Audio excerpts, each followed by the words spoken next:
Olá, minha gente, sejam todos muito bem-vindos ao podcast Papo de Redação de hoje, segunda-feira, dia 16 de outubro. Hoje temos uma entrevista especial com o apóstolo Antônio Flores, que ele vai falar como ele e sua esposa escaparam, falar em detalhes a respeito de como escaparam da guerra, do cenário de conflito lá em Israel. Imagine o problema, imagine a tensão, Então, quero convidar vocês a participar conosco, enviando seu comentário para o 99971-5300. Tem a seção de comentários do canal da Folha no YouTube, que a gente vai ter o maior prazer de ler os seus comentários. Claro que está sempre aberto a sugestões, críticas, A gente quer saber como é que o podcast repercute. Aqui quem fala é o Lucas Lucchesi para comandar essa atração. Daqui a pouco a gente fala também de alguns destaques noticiosos do dia, incluindo sobre a estiagem que está afetando o estado de Roraima, como é que o estado vai enfrentar esse problema. Então já a gente fala sobre isso. Então, nesse momento, eu quero começar a falar com o apóstolo Antônio Flores, do Ministério Internacional da Restauração. Agora, graças a Deus, está tranquilo, está são aqui, está com saúde e tranquilamente, resguardado aqui em Roraima. Seja muito bem-vindo, apóstolo. Está aqui para falar um pouco sobre a vivência aqui lá em Israel. O senhor foi a 42ª vez em Israel com a sua esposa, Seja bem-vindo ao Papo de Redação. Boa tarde, Lucas. É uma alegria poder estar aqui. E o que a gente puder conversar sobre Israel, para mim, sempre é uma alegria. Uma alegria. Tanto é que o mês de fevereiro, agora do próximo ano, nós já estamos planejando ir novamente. Olha só. Porque muitas vezes as pessoas colocam medo de ir em Israel. Mas Israel é um lugar muito seguro. Muito seguro. Você andando em Jerusalém 2 da manhã com família, os filhos, você não é abordado, não é assaltado, você anda tranquilo. Agora vai andar 2 da manhã aqui em Boa Vista, a pé, para você ver o que vai dar. Mas em relação a essa situação que vocês viveram, o senhor viveu com a sua esposa Graça Flores, como é que foi essa tensão que vocês sentiram? Agora vocês estão planejando ir de novo, mas eu queria saber em detalhes, como é que está o país, como é que está Israel vivendo esse conflito e como é que foi para se sair dessa tensão. Certo, porque a gente foi a Israel, saímos dia 26, 27 de setembro. Uhum. Nós fomos participar de uma festa que tem lá em Israel, em que participam mais de 90 países. É uma festa assim que aponta para o futuro da vinda de Jesus, onde biblicamente, Lucas, a Bíblia registra que o Senhor Jesus vai vir na terra novamente. Ele vai governar a terra por 1000 anos. Por 1000 anos. E o que vai acontecer? Ele vai mostrar o que é justiça. E, infelizmente, Lucas, as coisas andam para a Terceira Guerra Mundial. E a Terceira Guerra Mundial vai ocorrer como? Por motivo religioso. É bíblico. As nações vão ir contra Israel. Não adianta fugir dessa realidade. E o que vai acontecer? Você deve ter já ouvido falar sobre uma batalha chamada Armagedon. Vai ser lá dentro de Israel, lá no Vale do Meguido. É bem perto ali do Monte Carmelo. Então, na sua visão, o senhor acredita que tudo isso está previsto, conforme as escrituras? Isso, sinais, são sinais. São sinais, porque biblicamente, no livro do profeta Zacarias, ele diz, e as nações que restarem deverão ir a Jerusalém adorar Jesus na festa dos tabernáculos. O que é essa festa, Lucas? Esta festa foi instituída há mais de 3.500 anos. É quando o povo de Israel saiu do Egito. Porque o Senhor disse que eles deveriam se lembrar o tempo que eles eram escravos. É uma coisa muito linda, Lucas. Por exemplo, você vai nas cidades, você passa na frente das casas, dos apartamentos, eles colocam um açucar. É um negócio armado bem simples, com folhas, e eles jantam, tomam café, almoçam com a família debaixo daquele açucar. E eles ficam relatando as coisas que Deus fez. E a gente, como cristão, a gente sabe que isso vai convergir para o cristianismo também. Porque, observe bem, biblicamente, a Páscoa é uma festa que eles celebram, né, a libertação. E para nós cristãos, nós celebramos a morte e ressurreição de Cristo. O Pentecoste é uma festa que eles chamam Festa das Semanas. E a gente celebra a descida do Espírito Santo. E a festa de Tabernáculo é uma festa que aponta para o futuro. Então, por isso que a gente vai todo ano. Uhum. E lógico que a gente vai em meses fora dessa época, porque financeiramente é muito mais barato. Por exemplo, eu e minha esposa, se a gente comprar um pacote, uma passagem, tudo, hospedagem, não dá uma passagem que se compra na festa do tabernáculo, porque é uma festa de alta temporada. Uhum. Então, nós estávamos lá, tinha mais de 2.500 brasileiros participando do Brasil todo. E a gente sentia, Lucas, normalmente a gente faz uma marcha. Aqui teve dia 5 de uma marcha para Jesus. Uhum. Lá foi dia 4 que teve uma marcha que é da independência de Jerusalém. Porque em 73, se não me engano, foi em 73, que teve uma revolução lá em Israel, em que a cidade do muro, que tem um muro lá, que chama de Lamentações, na realidade Israel chama de Kotel, né, o muro ocidental. Porque não é o muro do templo, é um muro de contenção, que na época segurava o templo, né? Então, as pessoas vão lá celebrar esta festa. E a gente via, Lucas, que sempre nessa festa é muita tensão. Uhum. Os policiais, eles sabem que nessa época é onde mais os palestinos atacam. Uhum. E com certeza eles deviam ter alguma informação nesse sentido, mas não sabiam a dimensão. E foi nesse clima, né, que aconteceu todos esses ataques do Hamas. Exatamente. No dia 7, que nós, ainda bem, nós nos integramos a um grupo de Goiás, lá em Jerusalém, ainda bem que eles voltaram para o Brasil 2 dias antes. Uhum. A gente ficou mais 2 dias porque a gente tinha que ter esses 2 dias livres, fazer alguma compra, passear um pouco, porque em grupos é muito intenso, né? É muito intenso as atividades, a gente não tem tempo de lazer nenhum. Aí eles voltaram 2 dias antes, a gente ficou mais 2 dias, íamos retornar dia 7, e a gente estava no hotel, né? O hotel é num bairro árabe, lá em Jerusalém. Aí mais ou menos umas 6h30, aí toca a sirene. Aí eu falo para minha esposa, amor, isso é sinal de foguetes. Aí eu peguei o celular, fiquei na janela do quarto e fiquei filmando. Fiquei filmando e vi uns 4 foguetes sendo destruídos no ar. O senhor viu, testemunhou?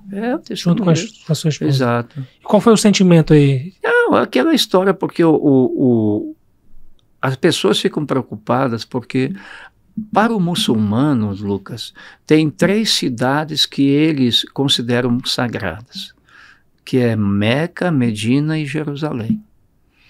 Então o pessoal achou estranho eles jogarem foguete em uma cidade sagrada para o muçulmano também. uma cidade sagrada.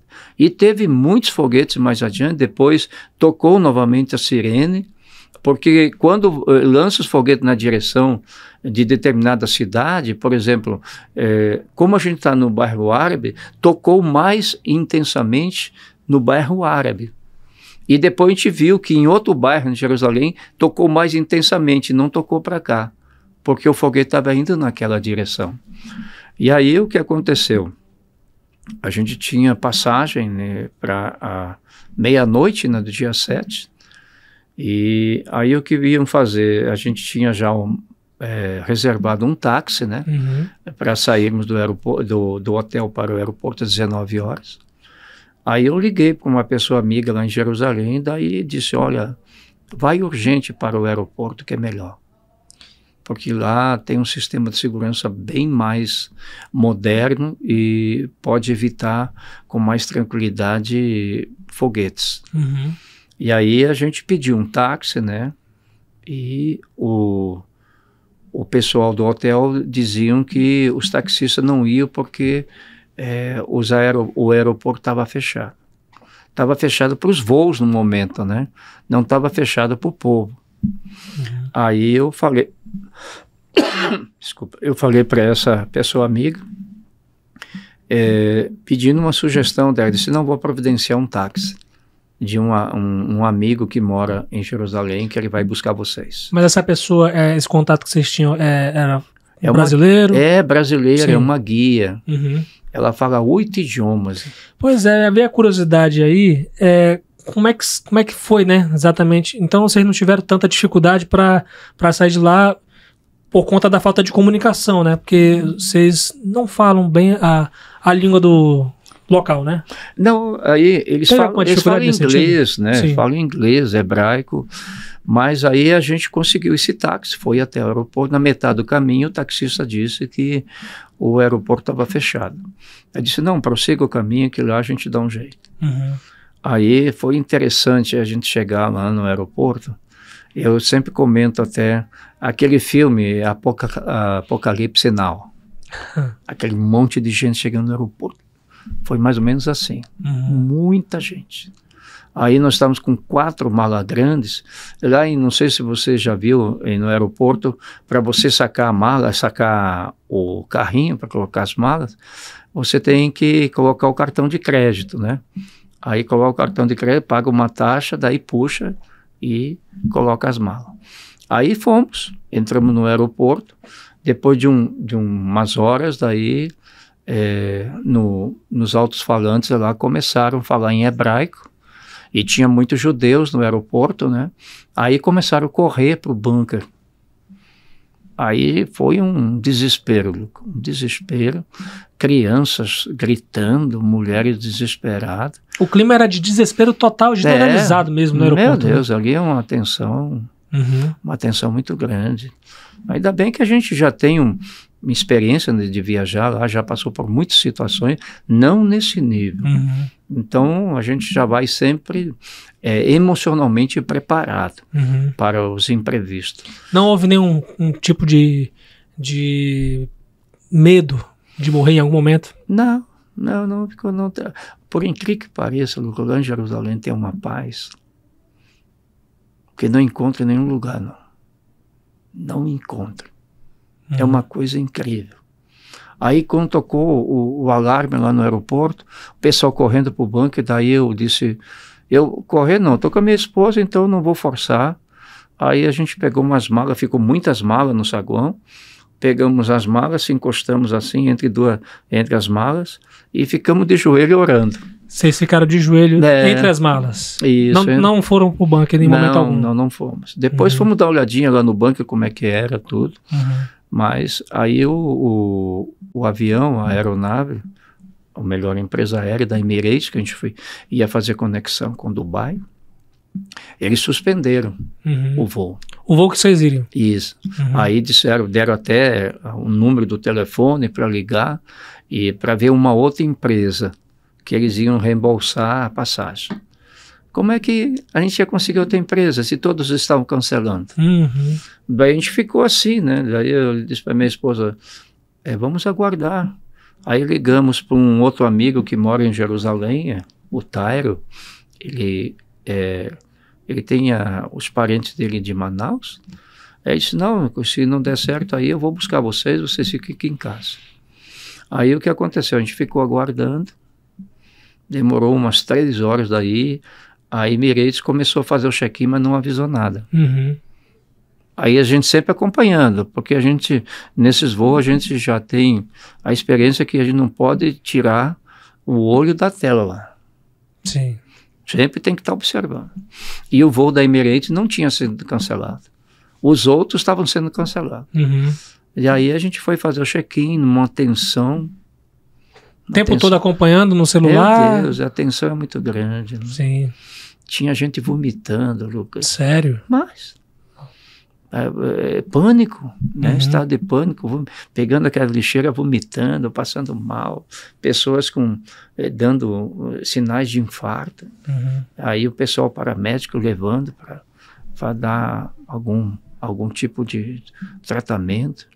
Foi muito delicado, muito delicado. Ainda bem que o grupo que a gente estava tinha até 2 crianças. 2 dias antes já tinha ido embora. Uhum. Porque senão ia ser um momento muito difícil, né, para essas crianças e os pais, né. E aí a gente foi para a sala de embarque e atenção, será que eles vão abrir as portas para o avião para a gente entrar? Demorou, até que começaram a embarcar. E depois que embarcou, a gente dentro do avião esperando. Foi mais de 1 hora também, esperando ter autorização para eles taxiar e depois decolar.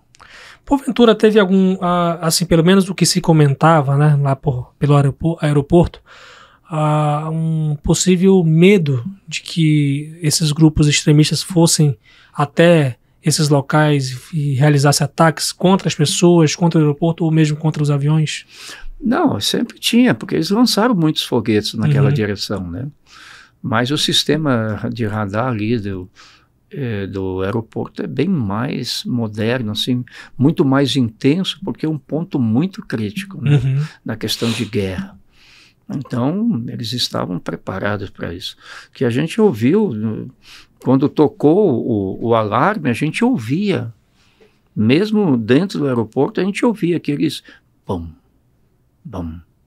que estavam destruindo no ar, né, os foguetes que estavam sendo lançados. Então, por exemplo, aquelas maquininhas que tem água, tinha milhares de pessoas, acabou tudo, a pessoa tiraram todas as águas que tinha, compraram, e a gente ficou naquela, né, alguma coisa vai acontecer. Sim. Em relação ao local que você estava, né, o hotel, vocês tiveram informações se foi atacado depois, os locais que vocês passaram, porventura sofreram ataques depois que vocês saíram? Não, o Jerusalém em si, do local onde nós estávamos, que era um bairro árabe, tem também na frente do nosso hotel, tem 3 hotéis muito bons, que é tipo 5 estrelas. Então, eles procuram, naquelas imediações, tem um sistema de proteção bem mais apurado. Porque os foguetes que caíram em local mais afastado do centro da cidade. Mais afastado. Porque eles não têm condições de ficar colocando em tudo quanto é canto, né? Que agora, não sei se você acompanhou, os Estados Unidos liberou aqueles sistema a laser. Não sei se você já viu. Eles liberaram agora aqueles caminhões que é a laser, então ele é muito mais rápido. Eles não, porque com esse que Israel tem, que eles chamam de Domo da Rocha, né? Eles têm que jogar um outro foguete para destruir aquele que está vindo. Aí com laser não, com laser joga e é muito rápido. Então eles não puderam acompanhar todos os foguetes, porque você deve ter visto os vídeos da forma que eles jogavam foguete lá em Gaza. Era daquele jogo de 12. Não tinha condição Muitos, né? de abordar todos de uma vez só. Sim, sim. E a sua família? A partir do momento que se instaurou e que essa notícia de guerra, de conflito, rodou o mundo, como é que foi para falar com a família? Os familiares mostraram desespero imediato? Como é que foi assim, o contato com a família? A família estava tranquila. Só uma das filhas que ela ficou meio em pânico, né? Porque ela já foi em Israel muitas vezes. Ela ficou meio em pânico, que ela sabe mais ou menos detalhe do dia a dia, o que é Israel. E a gente ficava sempre mandando pequenos vídeos para a igreja, né? A igreja ficava acompanhando tudo. Agora, interessante que no dia 6... Eu fui sacar um dinheiro no caixa eletrônico que tem ali numa arruela, e quando saí, estava o pessoal que estava na mesquita saindo. Até eu filmei aquela muvuca, mas dava para perceber, porque a gente, como a gente vive no Brasil, não fica antevendo coisas ruins, né? Mas depois que eu fui analisar, aquele povo que estava saindo da oração da mesquita, eles estavam muito tensos. Porque, infelizmente, em vez deles pregar, né, o amor às coisas de Deus, o amor a Alá, o imã, que é tipo um pastor, ele incentiva a violência. Porque a grande questão, Lucas, nesses problemas se chama a didática que ensinam desde crianças, né? Que você sabe que nos livros árabes, principalmente palestinos, eles ensinam desde o primeiro ano até ódio de Israel, até ódio dos judeus. Eu tenho uma foto aí de uma van que, como eu vou muitas oportunidades avulsas, né? E aí tem pessoas, amigos que moram lá, daí eu vou junto com eles, eu vou pegando muitos detalhes. Eu tirei até a foto de uma van que eu não sabia o porquê daquela van estar daquele jeito. Toda suja, marca de pedra, que é uma van que leva crianças judias para uma escola em Jerusalém que tem que passar por um bairro árabe. Ela é gradeada, os vidros à prova de bala. Só assim as crianças conseguem ir para a escola. É incrível, eu tenho aí guardado essa foto dessa van. Então é um ódio terrível que eles têm com os judeus. E os judeus, o que ele pode fazer? Se defender. Os judeus não têm essa índole, não, temos que matar, não. Porque você sabe que Israel não é como aqui. Aqui no Brasil tem o Ministério da Defesa, Aeronáutica, né, Marinha, Exército. Lá é Ministério da Defesa. Da Defesa. Eles se defendem. Nos atacou, pode ter certeza que vão ser revidados.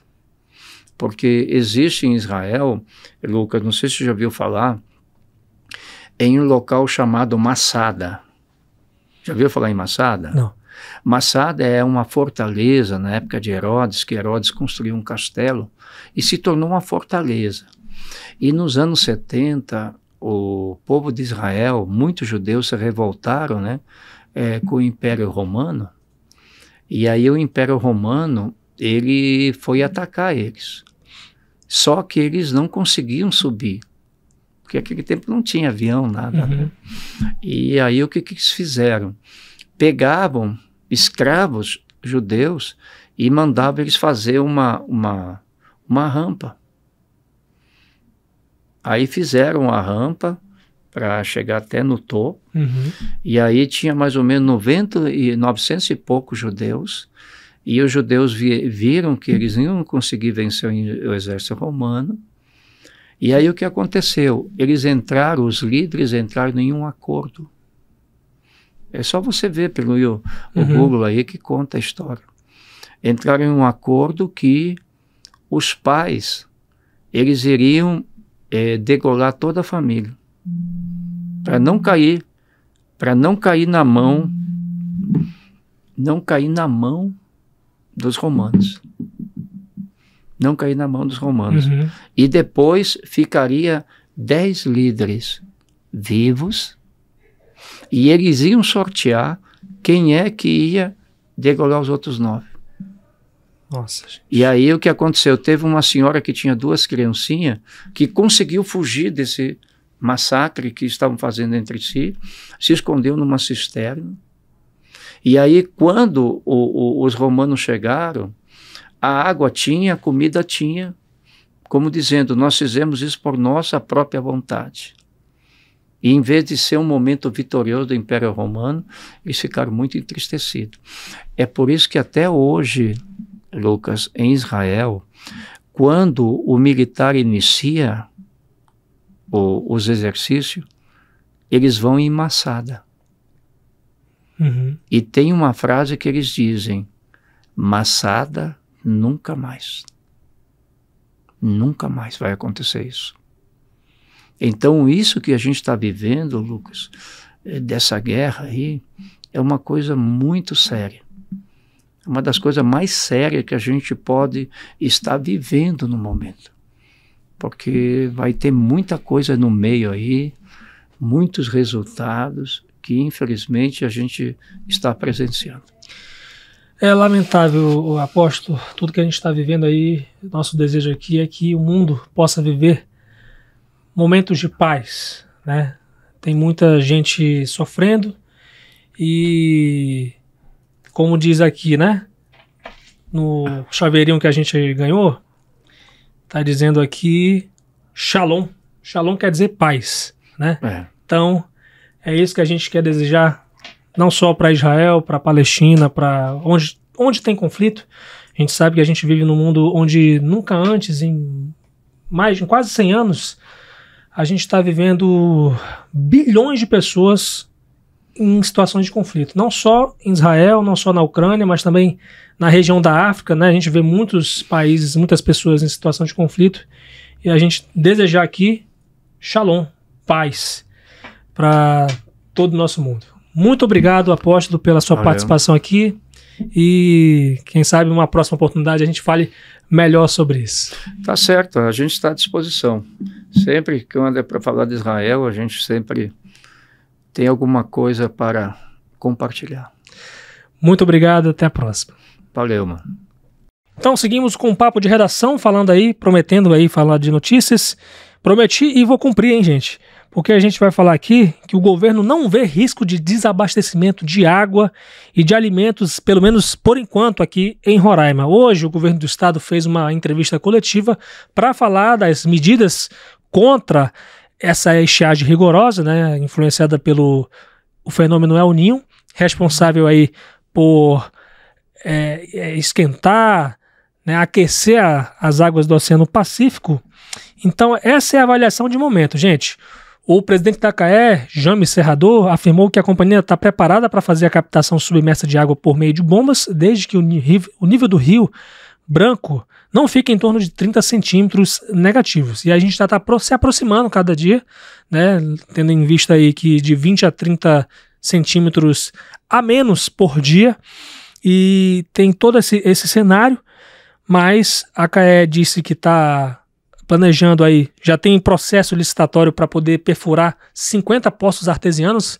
Em Boa Vista já tem dezenas de poços espalhados pela cidade e vão ser perfurados aí 30 poços artesianos no interior e 20 aqui na capital. E destaco aqui entre as medidas a criação de um gabinete integrado de gestão, composto por secretarias, órgãos estaduais, né, a quinzenal da Operação Guardiões do Bioma para você combater, para as equipes combaterem aí os incêndios florestais, né, e também poder autuar os infratores, né, de crimes ambientais e tudo mais, gente. A matéria completa você pode conferir lá em folhabv.com.br e também você pode conferir essa crise financeira que o Estado está sofrendo. E um dos efeitos é uma possível exoneração de servidores públicos da Assembleia Legislativa de Roraima e redução salarial. Isso está lá em folhabv.com.br, matérias aí sobre essa crise aqui no estado, gente. E qualquer detalhe, Você pode conferir lá no nosso portal. Tem também uma notícia que fala sobre a seca que acabou suspendendo a obra de infovia que promete acabar com a instabilidade de internet em Roraima. É uma informação que foi dada hoje pelo governador de Roraima, Antônio Denário, durante essa coletiva para anunciar as ações no enfrentamento à estiagem rigorosa aqui no estado de Roraima. É uma obra importante que vai ligar cabos de fibra ótica lá da Vila de Moura, em Barcelos, no interior do Amazonas, chegando aí a Roraima até Boa Vista, né? Vai até Caracaraí por rio e via terrestre de Caracaraí até Boa Vista. Então essas obras foram suspensas por conta da seca, né, que causou também o atraso no licenciamento ambiental. Então essas e outras notícias você acompanha em folhabv.com.br. Aqui a gente está sempre repercutindo aqui também no Papo de Redação.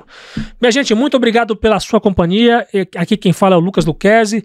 Quero convidar você sempre a interagir conosco pelo nosso zap, 999715300, as redes sociais Folha BV, no Instagram, Facebook e no Twitter, e a minha rede social, @LucasLuchesi, LuCKEZIE é o meu sobrenome, para a gente poder interagir, bater um papo e eu receber as suas sugestões de matéria. São muitas, a gente promete aí que vai analisar uma por uma.